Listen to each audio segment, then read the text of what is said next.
Добар ден, деца! Денешната лекција е наменета за учениците од 7 оделение, второ полугодие во рамките на темата работа со податоци. Тоа е веројатност, скала на веројатност. Со знањата стекнати на овој час, ученикот ќе може да го користи јазикот на веројатноста за да го опише и толкува резултатот, вклучувајќи веројатност и можност. Да разбира и користи веројатност на скалата од 0 до 1, да ги идентификува сите можни исходи кај еден елементарен настан, да користи логички следства и изведува заклучоци. На почетокот ќе разгледаме неколку примери кои содржат изрази со кои што се опишуваат веројатностите на дадени настани. Утре веројатно ќе биде сончево. Невозможно е некој од нас да патува на Марс следната недела. Вечер сигурно ќе се емитуваат вестите на телевизија. Оваа година неверојатно е да поминам одличен. Ако избегам одчас, шансите да ме запише наставникот се пола-пола. Забележуваме дека некои зборови овде се подвлечени и се обоени со црвена боја. Тоа се изрази кои што се користат да се опише веројатноста на даден настан. Сега да видиме како овие изрази ќе ги поврземе со помош на броевите, односно како веројатноста на настаните ја опишуваме со помош на броеви.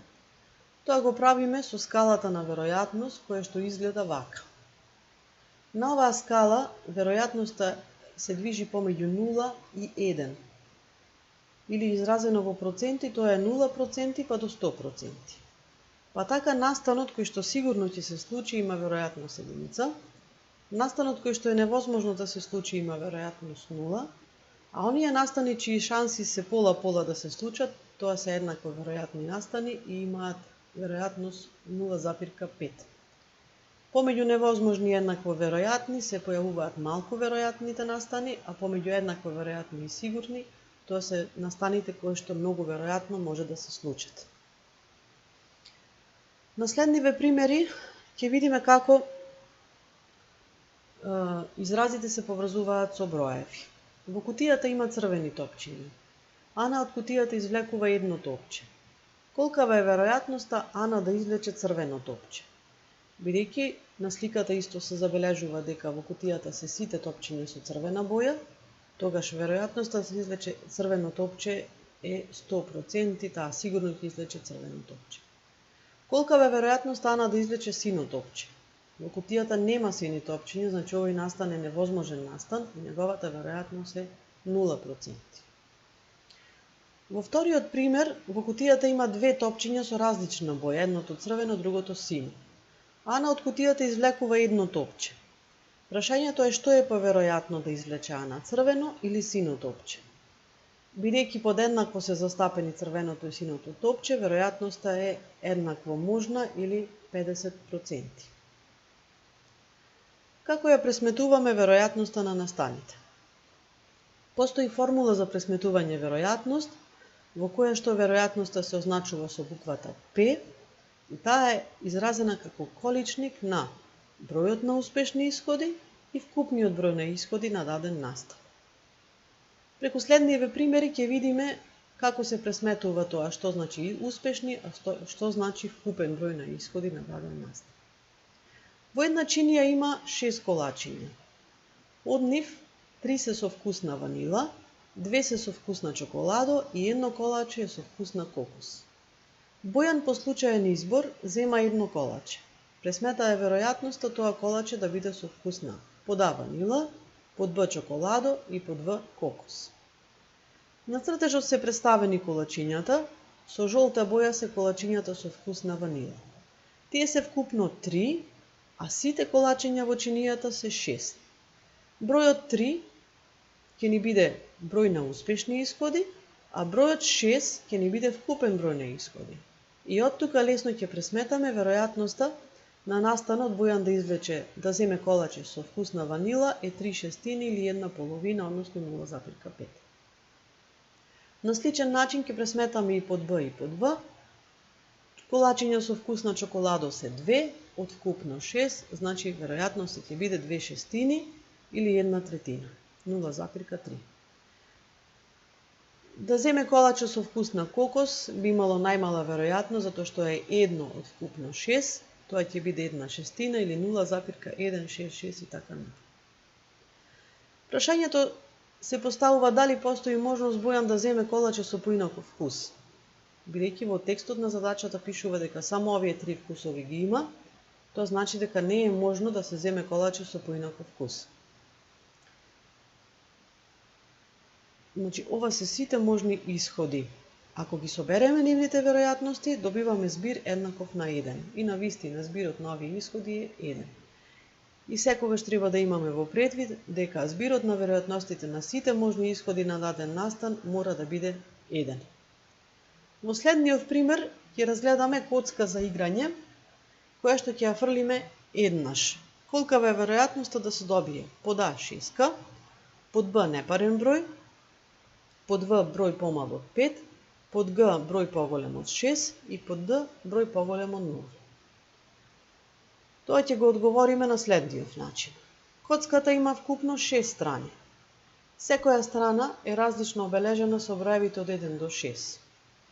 За да одговориме на прашањето под А, веројатноста да се падне број 6, го гледаме цртежот, бројот 6 го има на една страна од вкупно 6 страни, што значи веројатноста да се падне бројот 6 е P еднакво на 1/6. Прашањето под Б беше да се определи веројатноста да се падне непарен број. Од 1 до 6 имаме вкупно 3 непарни броеви, тоа се 1, 3 и 5, што значи 3 можни од вкупно 6 или веројатноста е 3/6, односно 1/2. Прашањето под В беше колкава е веројатноста да се паднат броеви помали од 5. Вкупно ги имаме 4 такви броја, веројатноста ќе биде 4/6, 4 од вкупно 6 или 2/3. Прашањето под Г. Колкава е веројатноста да се падне број поголем од 6? На коцката максималниот број на точки е 6, што значи нема броеви поголеми од 6, па овој настан е невозможен и неговата веројатност е P еднакво на 0. И последното прашање беше на коцката сите броеви се поголеми од 0. Значи, прашањето беше веројатноста број поголем од 0. Бидејќи сите се поголеми од 0, овој настан е сигурен и неговата веројатност е P еднакво на 1. Во продолжение имаме неколку задачи на кои ќе се обидете сами да дадете одговор. Првата задача е буквите од зборот веројатност се напишани на посебни картички. Потоа картичките се мешаат. Михаил извлекол една картичка по случаен избор. Колкава е веројатноста извлечената буква да биде буквата Ј? Размислете и одговорете.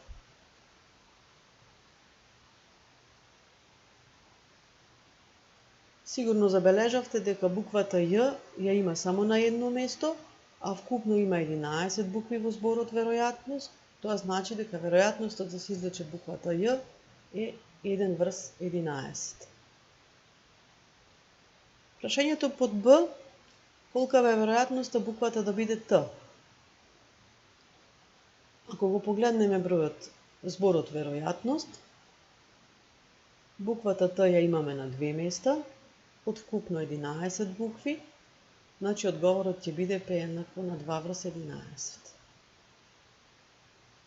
И прашањето под В, колкава е веројатноста буквата да биде самогласка? Сигурно изброивте дека има вкупно 4 самогласки, од вкупно 11 букви, тоа значи дека одговорот ќе биде P еднакво на 4/11. Втората задача, во една кутија има 20 топчиња. Веројатноста да се извлече црно топче е 0,4. Прашањето под А. Колкава е веројатноста да се извлече топче што не е со црна боја? Размислете колку ќе биде веројатноста. Еве го и одговорот. Бидејќи можни исходи се само црно топче или да не биде црно топче, тоа значи дека збирот треба да им биде точно, на веројатностите да биде точно 1. Па веројатноста да топчето не биде со црна боја е 1 минус 0,4 или тоа е 0,6. Прашањето под Б, колку црни топчиња има во кутијата? Како тука ќе одговориме?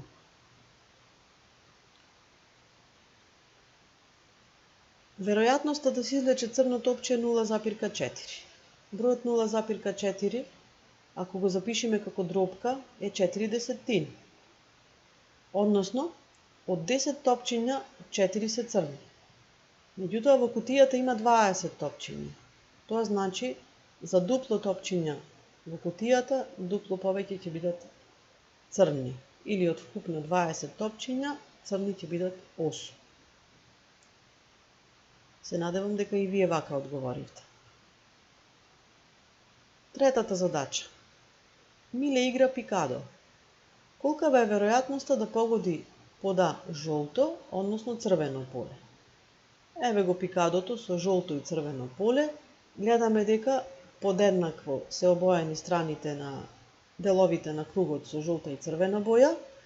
Тоа значи дека веројатноста да погоди жолто или црвено е еднакво можна или 1/2, односно 0,5. Прашањето под Б е колкава е веројатноста да погоди жолто, црвено, односно зелено поле. Ово е цртежот. Сигурно забележавте и одговоривте дека и тие настани се подеднакво веројатни, значи дека веројатноста е 1/3 за секој од овие.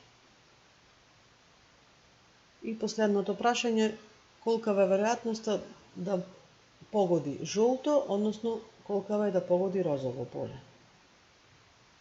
Жолтото поле има 1/3, а розевото има 2/3, што значи веројатноста да погоди жолто поле е 1/3, а да погоди розово поле е 2/3. И уште една задача, слична на претходните. Една вртелешка е обоена во повеќе бои. Прашањето подае следното. Веројатноста стрелката да застане на жолто е 0,3, на розово е 0,1 и на зелено е 0,2. Колкава е веројатноста таа да застане на портокалово поле? Размислете, одговорете, а по кратко време ќе го имате и точниот одговор. Бидејќи збирот на веројатностите на сите можни исходи мора да биде 1, познатите веројатности ќе ги собереме и ќе ги одземиме од 1. Тоа е веројатноста да биде портокалово 1 минус збирот на 0,3, 0,1 и 0,2. Тоа е 1 минус 0,6, значи веројатноста вртелешката да падне на портокалово поле е 0,4. Прашањето под Б. Колкава е веројатноста стрелката да застане на бело, а колкава на зелено поле? Од цртежот лесно се забележува дека со бела боја е 1/4 од кругот, а со зелена боја се 3/4. Значи веројатноста за бело е 1/4, изразено во децимален број 0,25, во проценти 25%, на зелено поле 3/4 или 0,75, односно 75%. И последното прашање, веројатноста да застане на сино поле е 0,65, на жолто е 0,25, колкава е веројатноста да застане на розово поле?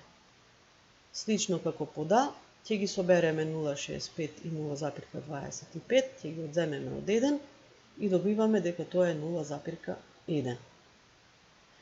Се надевам дека успешно ги решивте задачите, дека ги исполнивме целите на часот.